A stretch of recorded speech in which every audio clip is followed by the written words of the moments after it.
ओम गण श्री महागणेशाय नमः। जय माता दी। राधे राधे दोस्तों, कैसे हैं आप सब। दोस्तों, माँ आदि शक्ति दुर्गा को समर्पित चैत्र नवरात्रि इस बार 13 अप्रैल दिन मंगलवार से शुरू हो रहे हैं। 20 अप्रैल को महाअष्टमी का पर्व और 21 अप्रैल को महानवमी और रामनवमी का पर्व मनाया जाएगा। मान्यता है कि नवरात्र में आदि शक्ति माँ के 9 रूपों की पूजा करने से सभी तरह की समस्याएं दूर हो जाती हैं और जीवन में सुख शांति आती है। नवरात्र प्रारंभ होते ही घट स्थापना की जाती है।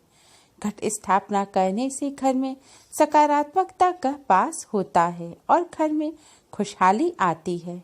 घट स्थापना के बाद ही 9 दिनों तक माता की चौकी स्थापित की जाती है, जौ बोए जाते हैं और अखंड ज्योत जलाई जाती है।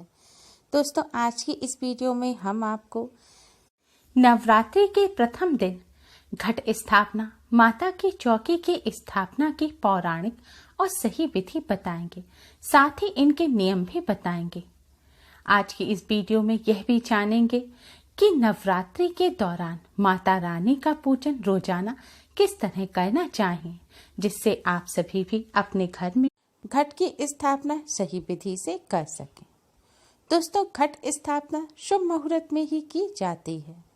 घट स्थापना प्रतिपदा तिथि के पहले 1/3 हिस्से में कर लेनी चाहिए। इसे कलश स्थापना भी कहते हैं।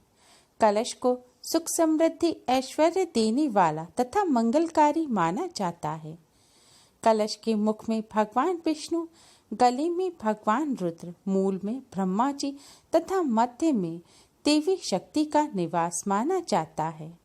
घट के ऊपर जो नारियल रखा जाता है उसे भगवान श्री गणेश का रूप माना जाता है।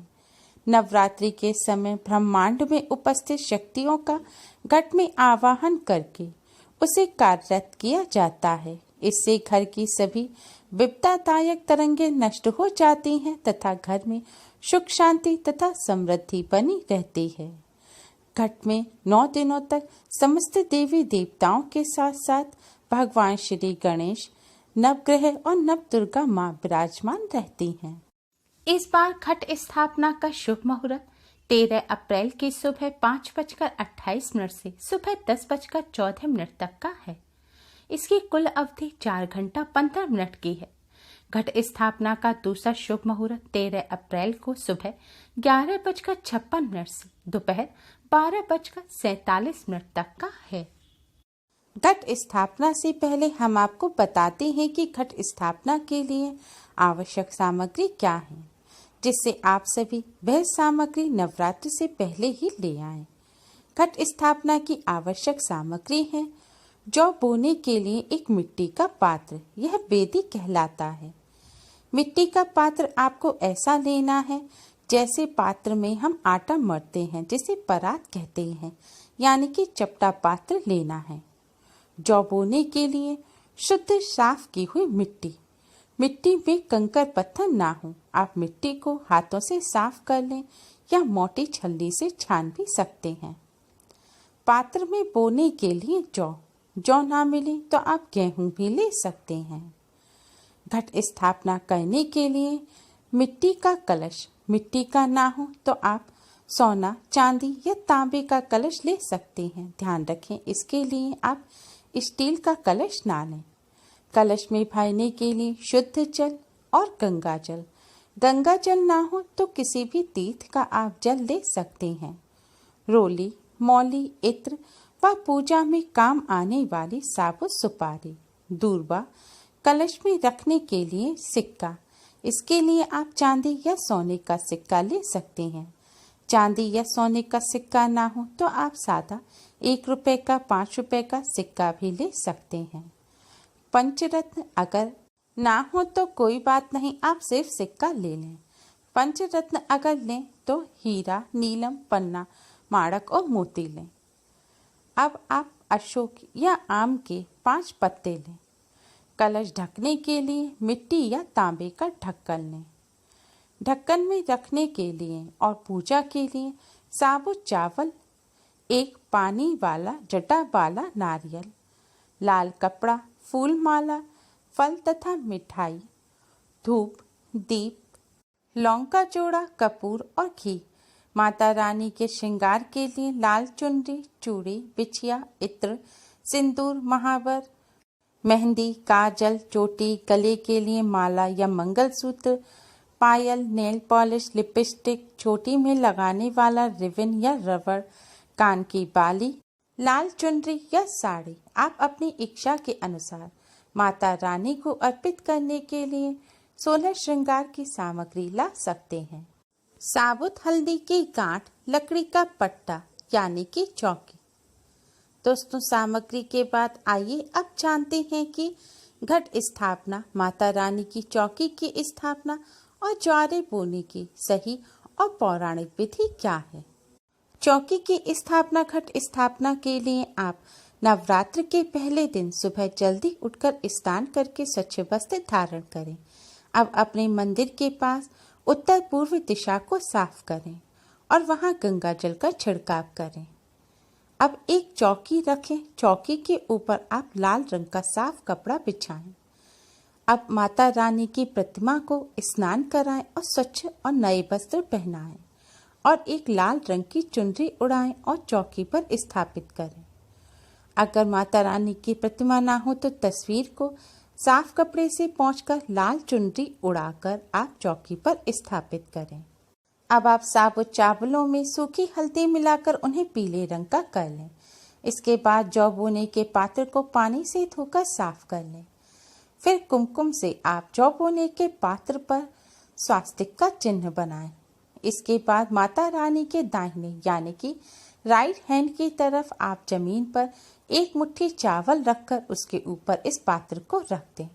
अब इसमें साफ की हुई मिट्टी डालें और पानी में भिगोए हुए जौ डालें और फिर से थोड़ी सी मिट्टी डाल दें। ध्यान रखें, आप इसके लिए अंकुरित जौ ना लें। अब कलश स्थापित करने के लिए आप एक साफ कलश लें, उसमें शुद्ध जल भरें। अब आप इस कलश के गले पर 3 बार कलावा लपेटें और एक गांठ लगाएं। कलावा आपको क्लॉकवाइज लपेटना है। ध्यान रखें, आप इसके लिए अंकुरित जौ ना लें। कलश स्थापना के लिए आप एक कलश लें। कलश में शुद्ध जल भरें और जल में थोड़ा सा गंगा जल डालें। अब कलश के गले पर आप 3 बार मौली लपेटें और एक गांठ लगाएं। इसके बाद कलश पर 2 तरफ स्वास्तिक के चिन्ह बनाएं और स्वास्तिक के चिन्ह के दोनों तरफ आप एक एक त्रिशूल का चिन्ह बनाएं। स्वास्तिक और त्रिशूल का चिन्ह आपको रोली से बनाना है। इसके बाद माता रानी के लेफ्ट हैंड यानी कि बाएं हाथ की तरफ चौकी पर आप हल्दी से पीले किए हुए चावलों से एक अष्टदल कमल बनाएं।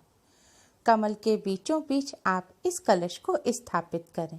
इसके बाद कलश में आप सामग्री डालें। सभी सामग्रियों को पहले पानी से अच्छी तरह धोकर साफ कर लें और उनके ऊपर गंगा जल का छिड़काव करें। फिर सभी सामग्री जैसे दूर्बा, साबुत सुपारी, सिक्का, साबुत हल्दी की गांठ, पंचरत्न आप कलश में डाल दें। फिर थोड़े से चावल, 1 चुटकी हल्दी और इत्र डालें। इसके बाद आप आम या अशोक के 5 पत्तों को पानी से धोकर साफ कर लें। अब इन पत्तों को आप कलश में रख दें। आपको पत्ते कलश में इस तरह रखने हैं कि पत्तों की डंडी कलश के अंदर पानी में डूबी रहे और पत्ते बाहर की तरफ रहें। अब कलश के ऊपर आप मिट्टी का या तांबे का एक ढक्कन ढक दें। ढक्कन के ऊपर आप हल्दी से पीले किए हुए चावल रख दें। इसके बाद पानी वाला जटा वाला नारियल ने उसे पानी से धोकर साफ कर लें।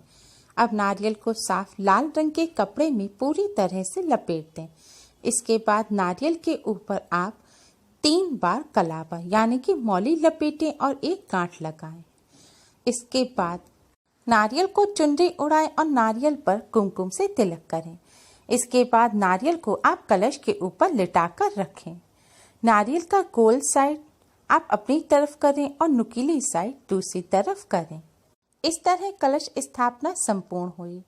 अब आप भगवान श्री गणेश को प्रणाम करें, नव दुर्गा माँ को प्रणाम करें, समस्त देवी देवताओं और नवग्रहों को प्रणाम करें और भगवान श्री गणेश के साथ नव दुर्गा माँ और समस्त देवी देवता नवग्रहों से आप आग्रह करें कि वह 9 दिन तक इस कलश में वास करें। अब आप कलश में विराजमान समस्त देवी देवताओं का पूजन करें। कलश के सामने एक शुद्ध घी का दिया जलाएं, एक सुगंधित धूप बत्ती जलाएं, हाथ में अक्षत और पुष्प लें और कलश पर अर्पित करें। इसके बाद कलश में विराजमान सभी देवी देवताओं को आप मिष्ठान और फल का भोग लगाएं।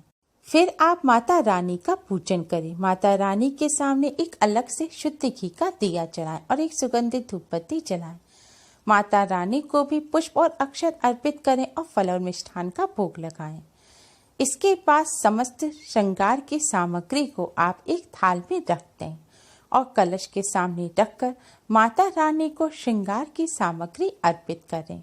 अब आप एक गाय के गोबर के उपले का टुकड़ा लें, उसे गैस पर रखकर सुलगा लें। अब इसे हवन कुंड या किसी प्लेट में रखें। इसके ऊपर अब शुद्ध घी डालें और थोड़ा सा कपूर रखें। अब आप नवरात्र में अगर 9 दिन के व्रत रख रहे हैं या जोड़े में व्रत रख रहे हैं, उनका संकल्प लें। 9 दिन के व्रत रख रहे हैं तो 9 लौंग के जोड़े लें। अगर जोड़े में व्रत रख रहे हैं तो 2 लौंग के जोड़े लें। और आप व्रत नहीं रख रहे, केवल पूजन कर रहे हैं, तो आप 1 लौंग का जोड़ा लें। ध्यान रखें, आपको फूल वाली साबुत लौंग लेनी है।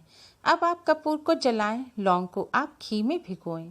माता रानी के मंत्र का जाप करते हुए आप लौंग को कपूर पर चढ़ा दें।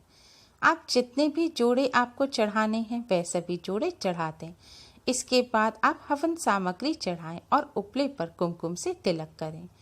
फिर हवन कुंड के चारों तरफ जल छिड़कें। फिर भगवान श्री गणेश को प्रणाम करें, भगवान श्री गणेश की आरती करें। फिर यथाशक्ति माता रानी की आरती करें। दुर्गा सप्तशती का, दुर्गा चालीसा का, दुर्गा स्तोत्र का पाठ करें। माता दुर्गा की आरती करें। दोस्तों, इस तरह कलश स्थापना, चौकी स्थापना की विधि संपूर्ण हुई। दोस्तों, कलश स्थापना के साथ साथ कुछ नियमों का पालन करना बेहद जरूरी है। तो आइए जानते हैं उन नियमों के बारे में। अगर आपने कलश की स्थापना की है तो आप 9 दिनों तक घर को खाली छोड़कर ना जाएं। घर का कोई ना कोई सदस्य घर में अवश्य ही रहने चाहिए। कलश और चौकी की स्थापना के बाद आप रोजाना दोनों समय, सुबह और संध्या काल के समय, सबसे पहले कलश में स्थापित समस्त देवी देवताओं, नवदुर्गा माँ, भगवान श्री गणेश और नवग्रह का पूजन करें। पहले कलश के सामने आप दिया जलाएं और भोग लगाएं। इसके बाद माता रानी के सामने दिया जलाएं और भोग लगाएं और माता रानी का पूजन करें। आपने अगर कलश स्थापना की है और आपने व्रत नहीं भी रखे हैं, तब भी आप 9 दिनों तक मांसाहार का या प्याज लहसुन का सेवन ना करें और ब्रह्मचर्य का पालन करें। अगर आप अखंड ज्योत जलाना चाहते हैं तो कलश स्थापना के साथ ही अखंड ज्योत जलाएं और अखंड ज्योत को आप माता रानी के बाएं हाथ की तरफ यानी कि कलश की तरफ रखें। 9 दिनों तक माता रानी के श्रृंगार की सामग्री आप घट के पास ही रखी रहने दें। 9 दिनों तक आप घट को खोलकर ना देखें। और माता रानी की पूजा करते समय आप चमड़े की बेल्ट या पर्स वगैरह कुछ भी अपने पास ना रखें। स्वच्छता और पवित्रता का विशेष ध्यान रखें और ज्वारों में थोड़ा थोड़ा रोज पानी डालते रहें। नवरात्र में इस विधि से घट स्थापना और चौकी की स्थापना, हवन करने से, ज्वारे बोने से, माता रानी की कृपा से नवरात्र में किए गए व्रत और पूजन का पूर्ण फल प्राप्त होता है। माता रानी की कृपा से जीवन के समस्त कष्ट दूर होते हैं और घर में सुख, समृद्धि और शांति का वास रहता है। उम्मीद है आपको हमारी ये वीडियो पसंद आई होगी। प्लीज़ लाइक करें। हमारी इस वीडियो को अपने फ्रेंड्स और रिश्तेदारों में ज़्यादा से ज़्यादा शेयर करें, जिससे वह भी इसका लाभ उठा सकें। हमारी और भी वीडियोस के लिए हमारे चैनल को सब्सक्राइब करना ना भूलें। Thanks for watching. Radhe Radhe. जय माता दी।